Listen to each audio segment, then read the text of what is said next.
Hello, welcome back. Today I am sharing a little bit about how I'm prepping the fabrics that are going to make up the costume of Charlie.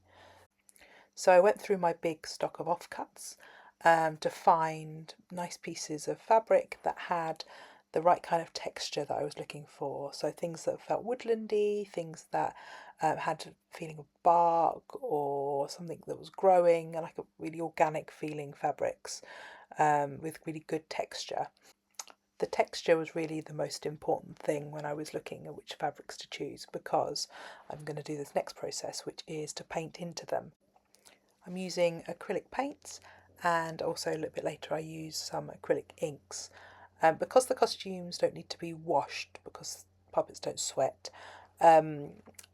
acrylics work really well for kind of slightly stiffer fabric, so lots of these I will be cutting up and applying and gluing directly to the wood of the puppet. So the acrylics work really well for that. This fabric you can see here is quite an interesting like metallic pleather. So it has a really lovely bumpy texture to it that really reminded me of bark. So when you paint into it, it really highlights the kind of highs and the lows, and you can get that feeling of bark with it. At this stage I'm really just experimenting with fabrics I think might work, and whether I'll use them in the puppet or not I'm not sure. This one I chose because I thought if it was overlaid it might look like, when leaves have worn away. It's got that kind of translucence to it. So again, it's another metallic, because that's always really gorgeous on stage, but really worked into to kind of give it a kind of a mossiness to it. This is a bark cloth, I think, which is used in tailoring, so make fabrics stiff.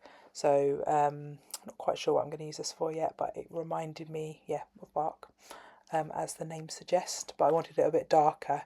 And so I've still got the original fabric, and I've got this kind of darker version now with lots of textures and lots of that kind of greens running through it as if it's aged. This fabric here is a really soft cotton netting. It takes the inks really well, so these are the inks I'm using. Just kind of really watering them down, so almost like a dye bath. And then I'm painting into it just to kind of give a bit more highlights and lowlights into the texture.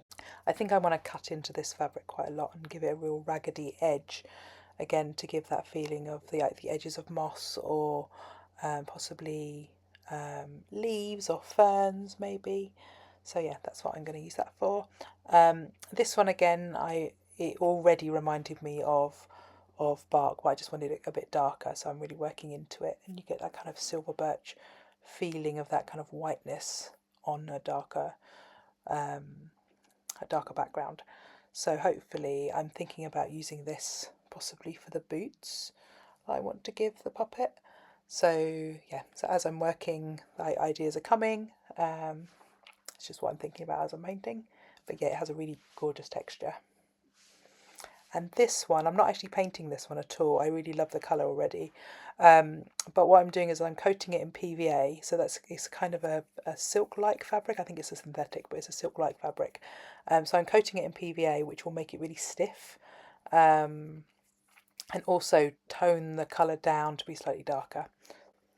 I'm thinking this one might be cut into little strips, and maybe be grass or leaves. Yeah, so there you are. These are the fabrics I've been working on, all hung out to dry in my studio. Follow along, and next week we're going to be looking at the hair and making a grass-like texture using string.